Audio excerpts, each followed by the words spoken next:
Parece, eu oro, eu acho que você também ora. A questão é, será que a gente tem orado de verdade, tanto quanto deveríamos estar orando?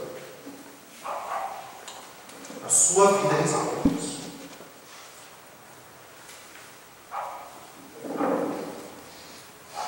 E isso é um problema, porque, como os irmãos sabem, de uma luta física que eu tenho, isso daí eu até bem internet, você vai ouvir aqui minha vida.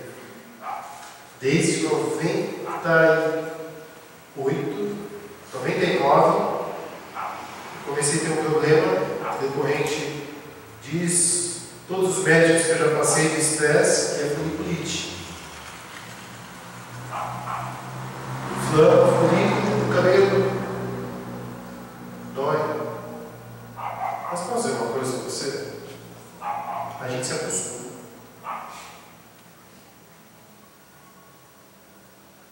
Talvez você tenha uma dor de coluna e você está acostumado com ela.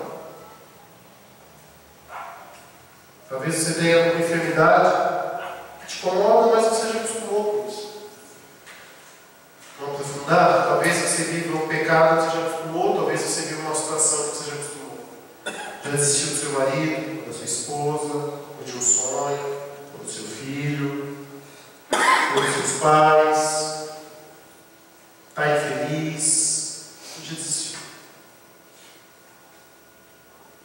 Ou talvez a sua vida seja tranquila, boa. E a pergunta é, oração vai ser até quando baseada nas circunstâncias? Até quando a minha vida de oração vai ser impelida pelas ondas do mar? Instável. Quando é que eu, você, como é que nós vamos chegar à compreensão prática do poder que tem a orar, da necessidade que existe na oração, dos milagres que Deus faz quando a gente ora?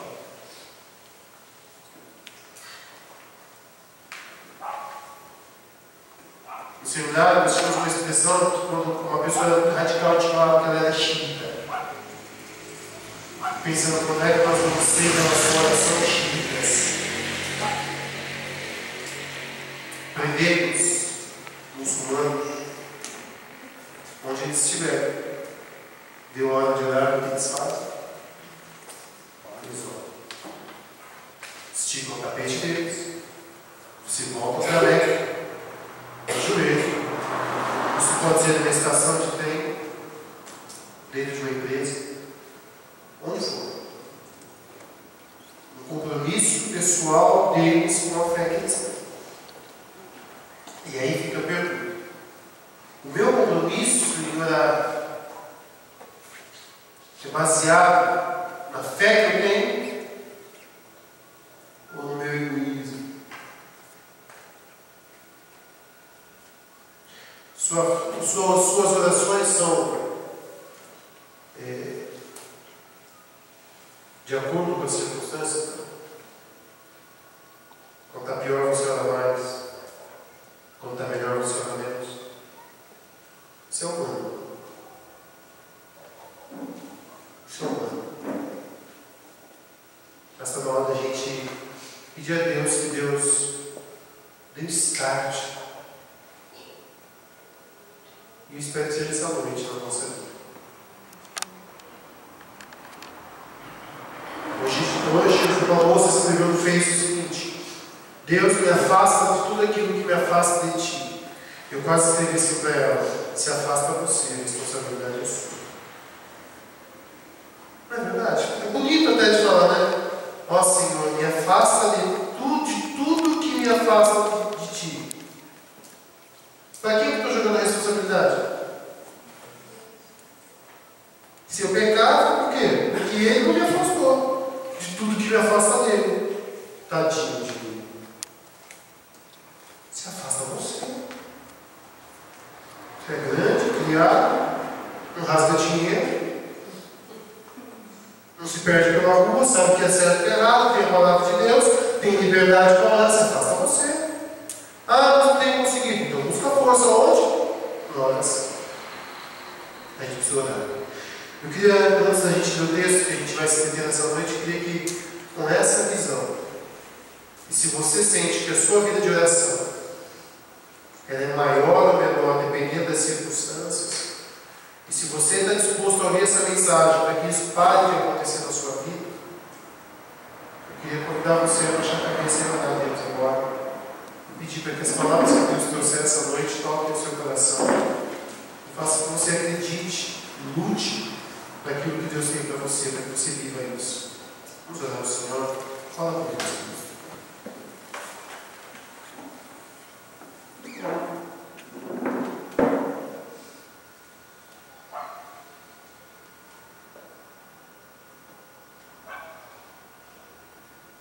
Senhor, nossa oração, ó Pai, é que hoje não seja apenas mais um culto, é que hoje não seja, Deus, apenas mais uma terça-feira.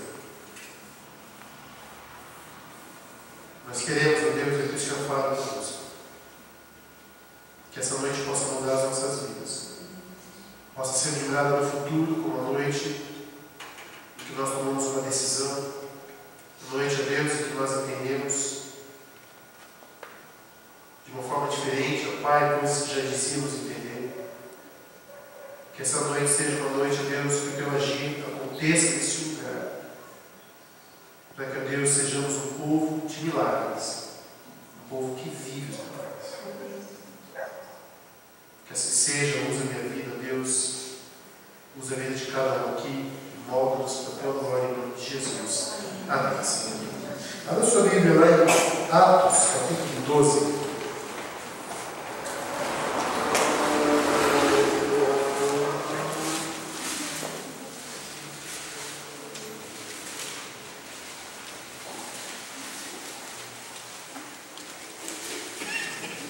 Atos, capítulo 12.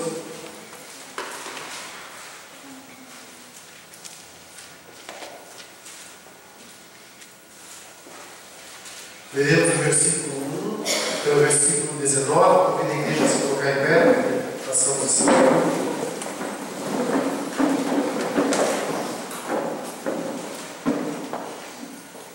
Eu vou ler, os irmãos acompanhem, diz assim a palavra do Senhor. Nesta ocasião, o rei Herodes prendeu alguns que pertenciam à igreja, com a intenção de maltratá-los, e mandou matar a espada Tiago, irmão de João. Vendo que isso agradava aos judeus, nos seguiram, prendendo também Pedro, durante a festa dos pães sem fermento. Tendo prendido, lançou no cárcere, entregando-o para ser guardado por 4 escoltas de 4 soldados cada um. Herodes pretendia submeter ao julgamento público depois da Páscoa. Pedro então ficou detido na prisão, mas a igreja fazia o quê? Intensamente a Deus por ele. Na noite anterior ao dia em que Herodes iria submeter ao julgamento, Pedro estava dormindo entre 2 soldados presos com 2 algemas, e sentinelas voltavam guarda da entrada do cárcere. Repentinamente apareceu um anjo do Senhor, e uma luz brilhou na cela. Ele tocou no lado de Pedro e o acordou. Depressa, levante-se, disse ele. Então as algemas caíram dos punhos de Pedro. O anjo lhe disse: vista-se e calce as sandálias. E Pedro assim fez. Disse-lhe ainda o anjo: põe a capa e siga-me. E saindo Pedro, seguiu, não sabendo que era real o que se fazia por meio do anjo. Tudo lhe parecia uma visão. Passaram a primeira e a segunda guarda e chegaram ao portão de ferro que dava para a cidade. Então se abriu, este se abriu por si mesmo para eles e passaram. Tendo saído, caminharam ao longo de uma rua e de repente o anjo deixou. Então Pedro caiu em si e disse: agora sei, sem nenhuma dúvida, que o Senhor enviou o seu anjo e me libertou das mãos de Herodes e de tudo o que o povo judeu esperava. Percebendo isso, ele se dirigiu à casa de Maria, mãe de João, também chamado Marcos, onde muita gente se havia reunido e estava orando. Pedro bateu a porta do alpendre e uma serva chamada Rode veio atender. Ao reconhecer a voz de Pedro, tomada de alegria, ela correu de volta, sem abrir a porta, exclamou: Pedro, a porta. Eles, porém, lhe disseram: você está falando de si. Insistindo ela em afirmar que era Pedro, disseram: deve ser um anjo dele. Mas Pedro continuou batendo. Quando abriram a porta e o viram, ficaram perplexos. Mas ele, fazendo esse sinal para que se calasse, descreveu como o Senhor o havia tirado da prisão e disse: contem isto a Tiago e aos irmãos. Então saiu e foi para outro lugar. De manhã, não foi pequeno alvoroço dos soldados quanto ao que tinha acontecido a Pedro.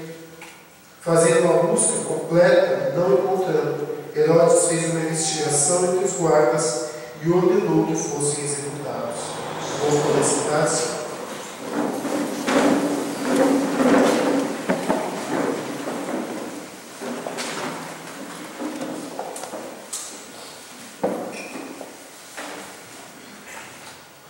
Eu quero compartilhar com os irmãos hoje algo breve sobre oração nesse texto.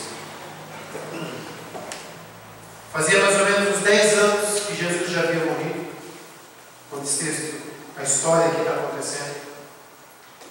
E não era segredo para ninguém que aquele povo, que lá em Atos 2 contava com a simpatia do povo, já contava com a antipatia dos líderes. O Império Romano, quanto menos povo agregado, para eles era melhor. Quando a gente lê Atos, parece que tudo aconteceu em um ano, tem espaço de tempo. A pergunta é: cadê o povo olhando? Tiago morreu. Crentes foram presos, maltratados. Cadê o povo olhando?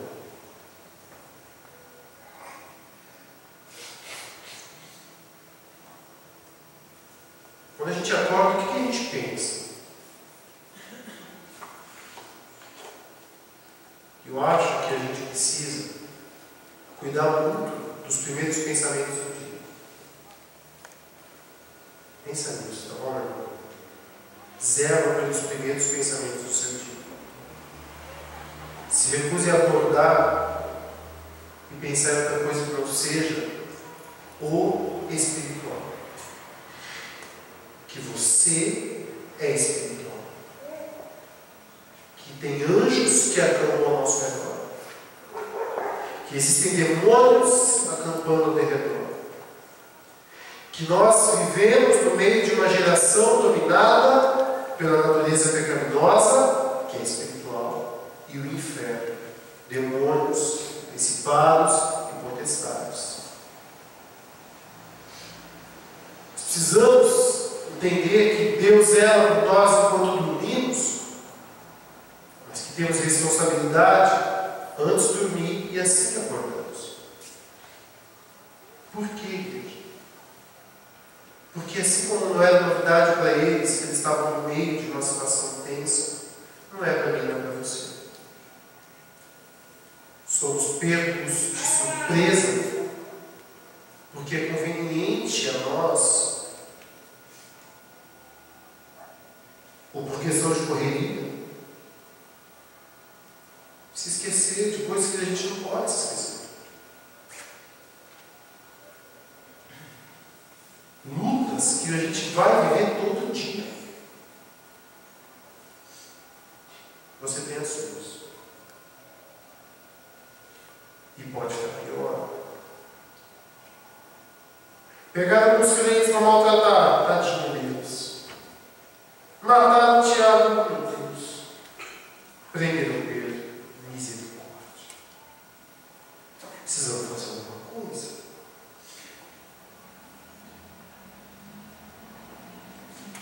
Já sentiu isso na sua vida?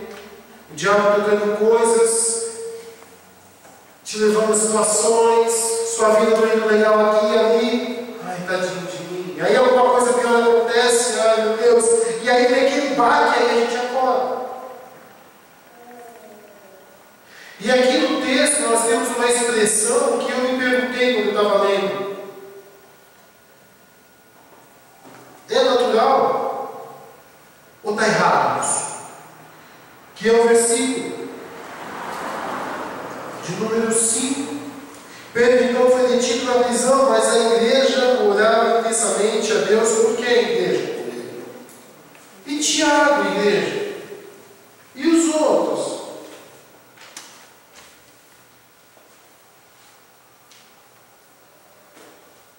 Quando é que você vai orar intensamente pelo seu casamento? Quando o seu marido estiver te traindo?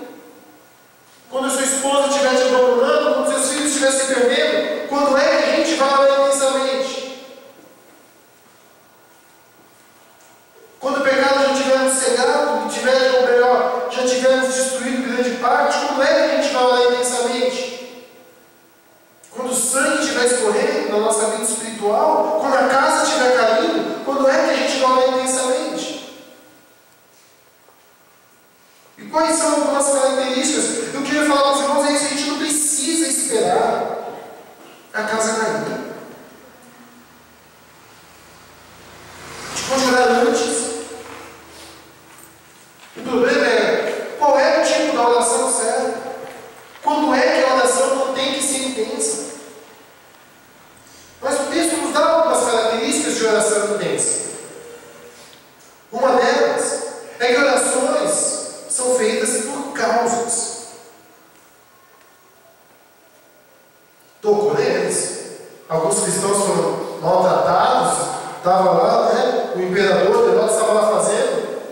Mataram Tiago, era Pedro, mas quando mexeram na menina dos olhos da religião que acabava de nascer, cristianismo, tocaram na vida de Pedro.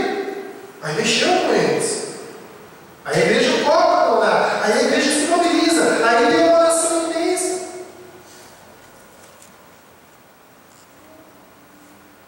Tem o versículo em Provérbios que diz o seguinte, igreja: se a serpente morder antes de ser encantada, para que serve o encantador? A pergunta é: o encantador serve para dominar a serpente, para que ela não pique ou morda. A Bíblia, a oração, ela é preventiva da nossa vida, amém? Para que a gente não caia, para que Deus os proteja, e para que áreas que você já sente que você está preso, Deus faça um milagre no teu lugar. Que precisa. O que eu quero dizer para você hoje é que eu tenho certeza que você precisa de uma oração intensa. Sair desse calabouço. Deus te tirar do meio desses principados e potestades. Deus enviar um anjo e resgatar você, seja na sua mente, coração, circunstâncias, e dar liberdade para a tua vida. Se você quer, meu querido, mudança, o milagre de Deus na sua vida, você precisa de algo que se chama oração intensa. Essa expressão não está no texto atual. Deus te convida essa noite a transformar a tua vida de oração em algo intenso. Não balbuciar palavras, não orar por orar, não orar porque sou crente. Em primeiro lugar, se você quer ter uma vida de oração intensa, você precisa ter causas. Essas causas podem ser pessoais, teu casamento, teus filhos, tuas finanças, seu coração. Pode ser coletiva, a nossa igreja, o nosso pastor, as nossas crianças, os nossos professores. E pode ser especificamente alheio, o meu irmão em Cristo, que está passando por luta, o meu irmão em Cristo, que está passando por enfermidade, ou aquela vizinha, ou aquele amigo, ou aquela pessoa que descobriu isso do filho, ou isso do marido, ou isso da esposa, ou foi mandado embora, é alguma coisa. Porque a oração intensa, e a beleza dessa oração intensa que a gente aprende, é que a igreja está orando porque mexeu com algo deles, estavam com medo de perder Pedro. Mas também não era especificamente por eles, embora os envolvesse. Você precisa, em outras palavras, vamos trabalhar de modo prático, de uma lista de causas para orar, até que você alcance a vitória. Amém? Porque aí você ora com fé. Não orar tomara que aconteça. Eu estou orando pela vida de fulano. Eu estou, ó Deus, pedindo do Senhor. E eu vou orar e apresentar a Deus a minha causa. Eu vou orar e colocar isso diante do Senhor.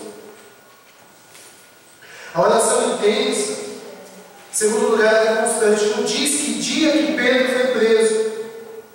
Pode ser que tenha sido preso no primeiro dia da festa de 7 dias. O negócio é que enquanto Pedro estava preso, a igreja estava o quê? Orando.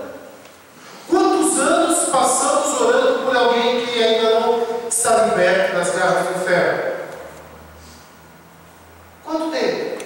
Quanto tempo orando por um filho? Quanto tempo orando por um casamento? Quanto tempo orando por uma pessoa? Quanto tempo orando pela libertação de uma área da minha vida? Quanto tempo pedindo a Deus um milagre?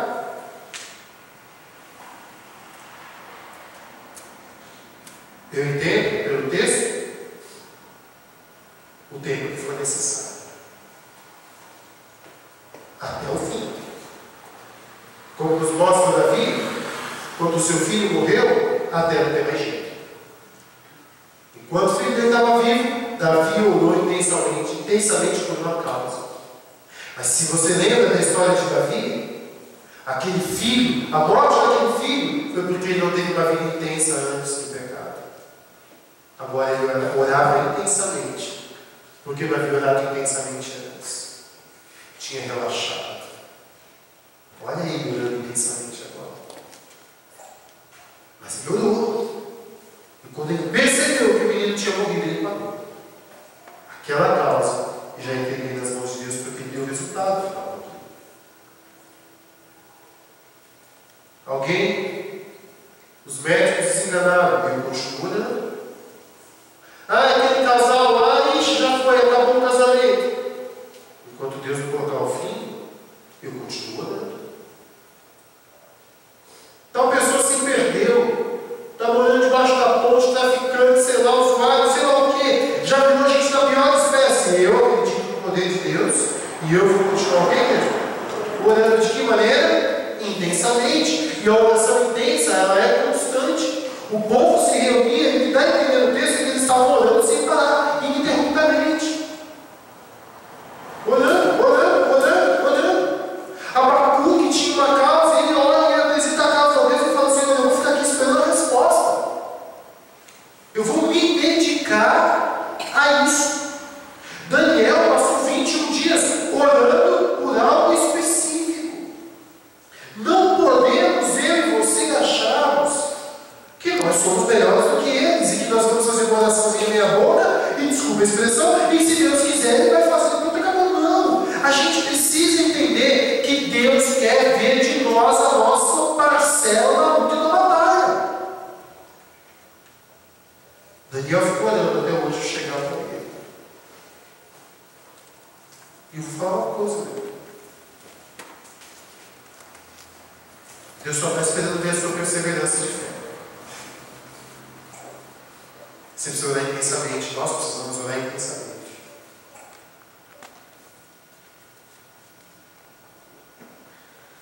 A oração intensa é compartilhada. Reúne gente. Diz lá que o povo estava reunido.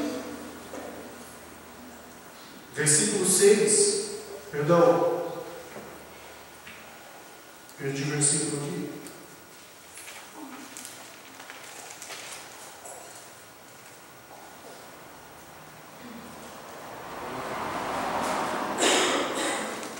Versículo 12. Percebendo isso, ele se dirigiu à casa de Maria e de João, também chamado Marcos, onde muita gente se havia reunido e estava fazendo o quê? Orando. Por quem que o povo estava orando?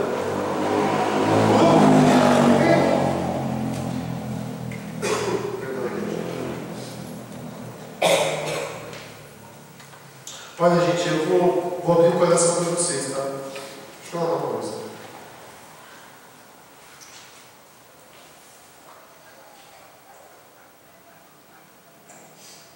Vamos orar intensamente por uma coisa que é a seguinte. A Bíblia fala para a gente orar uns pelos outros. A gente está perdendo tempo orando sozinho. A Bíblia fala quando dois de vós concordarem, falando entre vós com salmozinhos. A Bíblia fala da comunhão da oração. A gente precisa expor as nossas causas.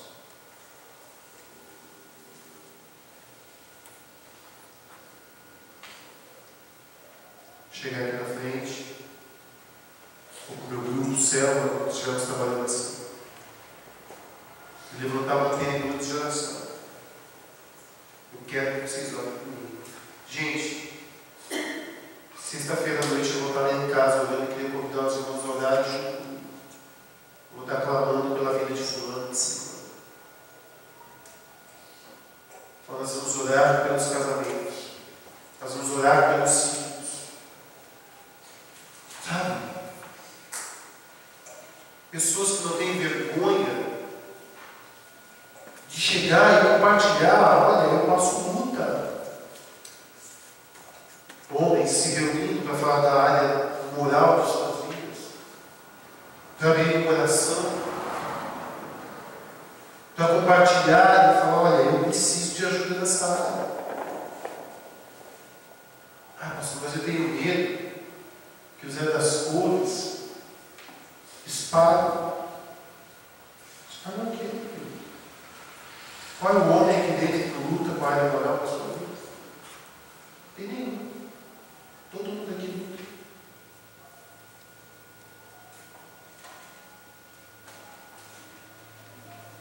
Se reunir as mulheres com as lutas delas, com os desafios,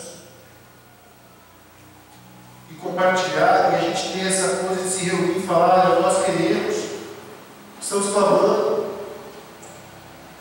de vir à frente, pedir oração para a igreja. Meus irmãos, descobri que estou com um problema tal, quero que os irmãos levantem clamor pela minha vida. Quero que os irmãos levantem clamor por essa área no meu coração. Eu quero compartilhar com vocês, eu quero que vocês chorem comigo. Estou pedindo para os irmãos que estão sofrendo a gente levantar um clamor. De fato, igreja, eu não queria que a gente só tivesse uma vida de oração intensa quando Deus estivesse tocando na minha vida, porque eu sou líder. Não precisa disso. A gente se ama. O problema do meu irmão é meu problema. De gente se mobilizando em fé para orar de forma intensa. E a oração intensa, ela agrega pessoas. Porque ela não é intensa, porque eu fico lá no meu quarto, de joelhos, horas, chorando, implorando, pedindo socorro, mas eu sozinho. Ela é intensa porque o povo se junta diante de Deus e fala: é isso que nós estamos pedindo, Senhor. Aquela mulher que costurava, esqueci o nome dela, que eu lembro. Dorcas. Ela se juntou, ressuscita ela, olha que mulher que ela é. Oração intensa. Você sabe, talvez a ilustração aqui, você fala: pastor, não sei se eu vou usar a força da Baixa Santa, que mostra o povo no clamor, a força da mobilização. Está aqui o povo orando, o povo clamando intensamente, o povo se reunindo para pedir milagre. Milagre, porque vocês ficam sabendo das últimas notícias? Pedro está lá hoje, lá na torre lá. Se tivesse que Paulo tinha ficado preso também naquela torre, super bem guardado. E vocês ficam sabendo? São 4 escoltas de 4 soldados cada. E Pedro está do lado de 2. Impossível Pedro ser liberto. Mas a igreja está orando. E aí a igreja descobre um dos benefícios da oração intensa, que ela é surpreendente. Sabe que eles estavam orando com Pedro? Eles Ele estava orando do que ia acontecer sem Pedro.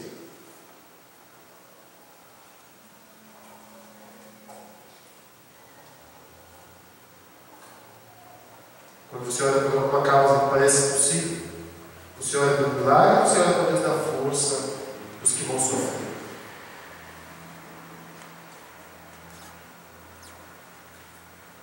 Para Deus colocar uma pessoa nova no caminho dessa pessoa. Para Deus, pelo menos fazer o mínimo. Que Pedro morra rápido. Que você está dando. Opa!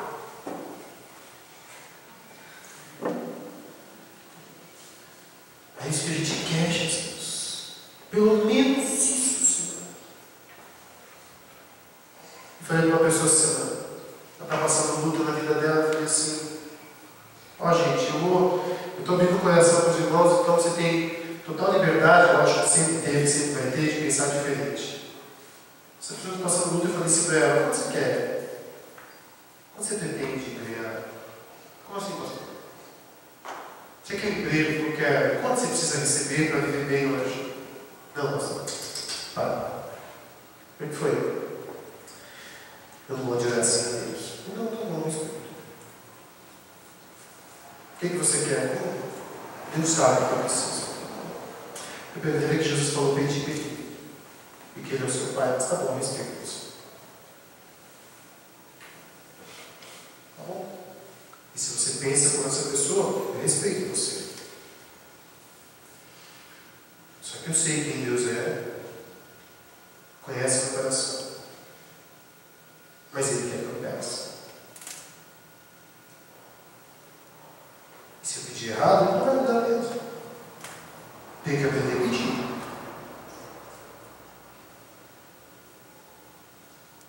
Mas aprenda a pedir coisa que só Deus pode fazer.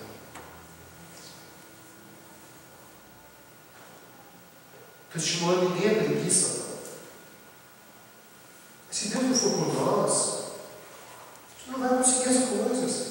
O povo estava ali olhando, mas quando Pedro chega, bate a porta, vai falar com ele: imagina, primeira coisa, você está louca. Segundo, deve ser o anjo dele. Algumas pessoas acreditam que naquela época tinha um conceito de que o anjo que a Bíblia anunciava, lá no Salmo 34, que serve, que protege a pessoa, tinha a imagem dela. Deve ser o anjo dele. Deve ser a voz do anjo dele. Ela está confundindo. E quando eles abrem a porta, é Pedro. E o queixo cai, os olhos se arregalam, e Pedro está lá. E o que aconteceu? Deus me libertou. Como? Então, eu estava dormindo. Quando eu acordei, parecia que eu estava dentro do Senhor dos Anéis com o anel no meu dedo. Quem já assistiu o filme sabe o que eu estou falando.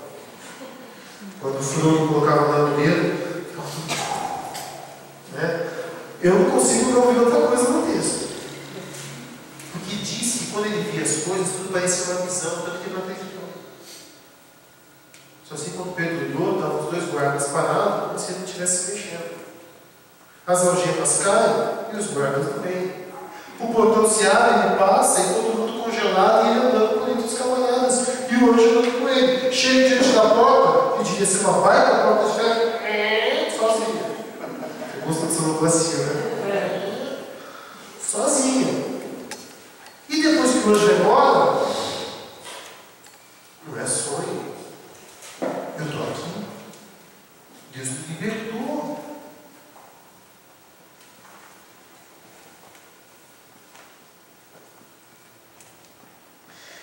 Vou dizer uma coisa para você, meu querido. Antes de você julgar uma experiência, peça a sua. Eu respeito a sua experiência que você já teve. Experiência de oração. Mas não acho interessante você não ter uma experiência de oração com sua vida. A igreja pediu. Deus fez.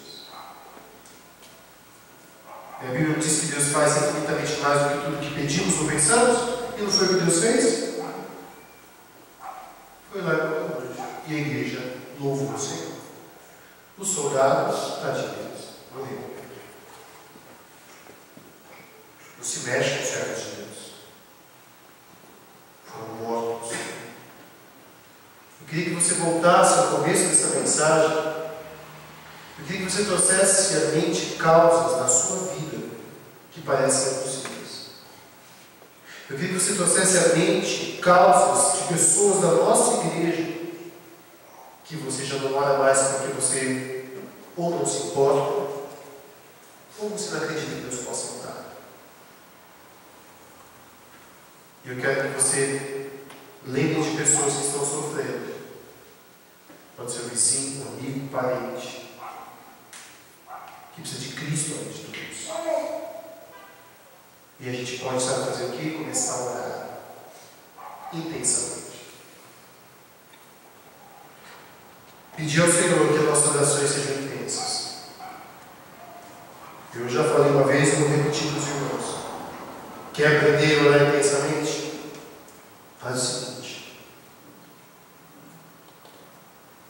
Imagina que alguém que você ama muito está morrendo. Como é que você oraria por essa pessoa? Quanto tempo você oraria por essa pessoa?